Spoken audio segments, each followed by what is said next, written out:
Hey guys, how's it going? Yasir Khan here, and in this video I will be answering the question, why does real estate create a lot of millionaires? Okay, so this is one of the questions I keep receiving off and on, and that's why I decided to make a video out of it. Now, the first thing to understand is that real estate is a basic necessity. People have to live somewhere, right? So there is only so low that the demand of real estate can go, because this people will need a house or an apartment or a condominium or a complex to live in. Okay, most if not all, right? Some people live in trailers. uh, some people have a totally different lifestyle, but I'm talking about the mass majority of people. So that is one of the reasons why the price of real estate generally cannot go down as much as the price of stocks. If you've taken a look at some of the stocks lately, they have gone down by 50%, by more than 50%. All right, and that's pretty scary. I'm talking about regular stocks and not dividend stocks. Dividend stocks don't go down by that much. They don't fluctuate by that much because, first of all, you're getting dividend payments when you hold on to them, and secondly, by definition, companies which have dividend stocks are mature companies, so they have very stable operations. But that's besides the point. What I'm trying to suggest is that if and when you buy real estate, there is a very, very slim chance that your building or your house will go down in value by a huge amount. And even if it does, it's going to bounce right back up in a couple of years, because real estate happens to be one of the basic necessities. The second thing to understand is that land is very scarce, especially in metropolitan areas. I live in Mississauga. It is right next to Toronto, and I would be really surprised if property prices go down. They just won't, because Canada has a policy where they are bringing in people, they're bringing in immigrants, and that number is anywhere between 300,000 to 350,000 people every single year. So unless and until they change the policy, the price of real estate will keep going up, because many of those immigrants who are coming in are pretty wealthy, especially if they come from China and from the Middle East, and they're buying properties, and that increases the demand of real estate. Okay, so especially in metropolitan areas, in sought after areas, real estate will keep going up in price. And of course, if the price of your property goes up, then your net worth goes up with it, right? So that's one of the reasons why real estate creates millionaires. Another thing to understand is that in the Western countries such as US and Canada, and I think even in the UK, you don't have to pay 100% down to buy that house or that property or that real estate. Okay, I'm originally from Pakistan, and in Pakistan, you have to buy the entire property. There is no such thing as a mortgage in Pakistan, right? They're introducing it, but it's going to take at least a couple of years for it to be mainstream. All right. Now, if you're in Canada and in the US, you can get a mortgage, and the bank will pay anywhere between 80% to 90% of the value of that home by giving you out a loan. Now, the good thing is that interest rates are at the very low they can ever be, right? They're around 2 or 3%, which is essentially free money, because the inflation is around 2% in US and Canada, if I'm not mistaken. So, I mean, it's free money. They aren't charging you a whole lot to buy your own real estate. Okay, which means that if you want to buy $100,000 property, you just need $20,000 or maybe even $15,000 to buy it.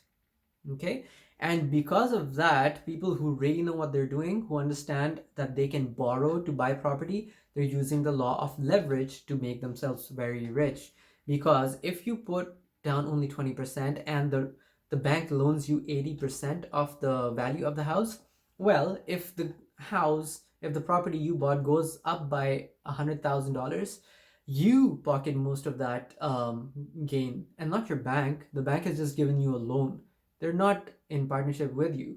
Okay, they can just charge you 2 or 3% or whatever it is, 3.5%, and the rest of the property price increase you keep. I hope this is a simple concept to grasp, because once you really understand it, I mean, you can do a whole lot with your savings. Another thing to really understand when you're buying real estate, and the actual cause of it creating a lot of millionaires, is that over time the real estate will keep going up in value, generally speaking, unless you've bought into a place where people are moving out of. So the general rule is that location is extremely important to real estate, and I think you already know that, but if you want to make sure that you buy at a good location, you have to understand that there needs to be avenues for jobs near that location. Okay, because real estate is only as valuable as the jobs around that area, and a good determinant of that is to figure out if people are moving into that place. Okay, because if people are moving into that place, then of course there are jobs nearby. If people are moving out of that place, then it's a problem. Okay, so look at the trends before you buy. But compared to stocks, real estate is just one of the best investments you can ever make. Of course, it makes sense to it is more prudent to buy it at the right price, because you don't want to pay $800,000 for something that costs $500,000. I know people who have done that, and it's more than the money that they lost. It is just the heartache, right? And the lack of peace of mind that they're going through. So please be very vigilant when you buy real estate, but you can be sure that if you buy and hold onto the real estate, especially near a metropolitan area, and hold it for 10 years, that in itself can make you a millionaire. Okay, I know properties in Toronto which were priced at $350,000 in 2008, and now they are $1.5 million.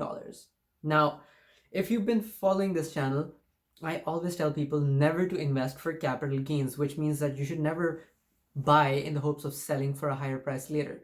Okay, you shouldn't be doing that, because actual real professional investors, they hold on and invest for cash flow, which means that someone is sitting in your property and they're paying you rent as a way of you making money. Okay, but I have to mention in this video that it is the gain in the property's value which turn people into millionaires. You shouldn't rely on the gain, but if you do everything the right way, then you are making money without even doing anything actively to kind of increase your net worth. I hope that makes sense. So most, if not all, the millionaires are made in real estate.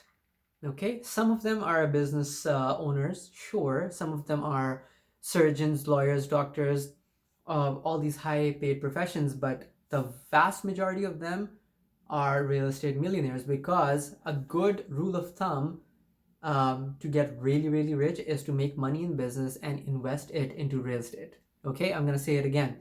If you want to become really rich, the way to do it is by earning money through a business, ideally a corporation, and investing it into real estate. That should take care of your money worries in the long term. Yes, it's still gonna take some time for it to really kick in, but that is the recipe for success. And if you have played Monopoly, I mean, you would see that the idea behind the game is to invest for passive income and not for capital gain. Okay, people in Monopoly, the ones who win the game, do not buy and keep buying and selling properties. They're the ones who hold on to the property, and they're just waiting for someone to land on that particular property so that they can charge an arm and a leg, especially if they own hotels on that property, right? So it's a very similar idea. Of course, you don't have to charge exorbitant rental amounts. I'm not saying that in any shape or form, but the idea remains the same. Okay, so thank you once again for watching this video. I am loving making these videos. It is an avenue for me to share my ideas and what I've learned over the last 10 years with the world at large. And yeah, if you like this video and the other videos, please like it. Please subscribe to my YouTube channel. It makes me really happy when I see more subscribers watching the videos and signing up.